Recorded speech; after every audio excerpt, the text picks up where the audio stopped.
So I like to start by defining mindfulness using the lion mind versus dog mind metaphor. This is a metaphor that I came across when I was working at an organization called the Mind Body Awareness Project. And we originally got it from a book called Breath by Breath from Larry Rosenberg. And we took this metaphor and we kind of made it our own. And at this point, I've probably taught this metaphor, I don't know, thousands of times over the last 15 years.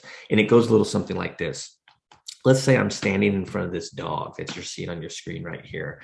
And I have this bone. I got this nice little prop of a bone right here, right? And I take the bone and I wave the bone in this dog's face. What do you think? And then I throw the bone 5 yards to the right. What do you think the dog is going to do in that situation? If you want to engage, you can put your answer in the chat. I'm waving the bone in the dog's face, and then I throw the bone 5 yards to the right or the left. What do you think the dog is going to do in that situation? If you said the dog's probably going to chase the bone, you're probably right, right? Most of the time, the dog is going to chase the bone. Now, let's say, and I don't know why I would ever be in this situation, but let's say I'm standing in front of this majestic looking lion and I have this same bone and I'm waving the bone in the lion's face. And then I throw the bone 10 yards to the left or to the right. What do you think the lion is going to do in that situation? And if you want to engage, you can put your answer in the chat. If you're like most youth and young adults that I work with, actually, even most people, when I do these presentations professionally, you'll say, the lion is going to get you. He's going to eat you.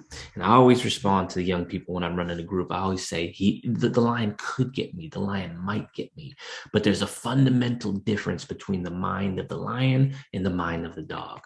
When I'm waving the bone in the dog's face, what are the eyes of the dog doing? Most of the time, they're just clocked right here on the bone. I bring the bone over here, the eyes come over here. I bring the bone over here, the eyes go over there. I throw the bone, the dog goes and chases the bone, right? The dog has clear tunnel vision. The dog can't see anything, even at least for these few moments, beyond the bone. So if I control the bone, I control the dog's reality. But it's different with the lion. What are the eyes of the lion doing when I'm waving the bone in the lion's face? Well, I actually don't know because I've never been in that situation, and hopefully I'll never be in this situation, but that's a metaphor, right? This is a metaphor, so we're going to go with it. The eyes of the lion are most likely, they're not looking at the bone, they're looking past the bone to see the larger view of what's going on. Can the lion see the bone? Absolutely, the lion can see the bone, but because the lion can see the larger reality, that is, it's connected to a human being, an arm, a person, right, who's waving the bone, it gives the lion more perspective, it gives the lion more autonomy, it gives the lion more choicefulness. The lion can choose, maybe I'll go after the bone, or the lion can come after me. They have more bones in my body than I do in my hand, right?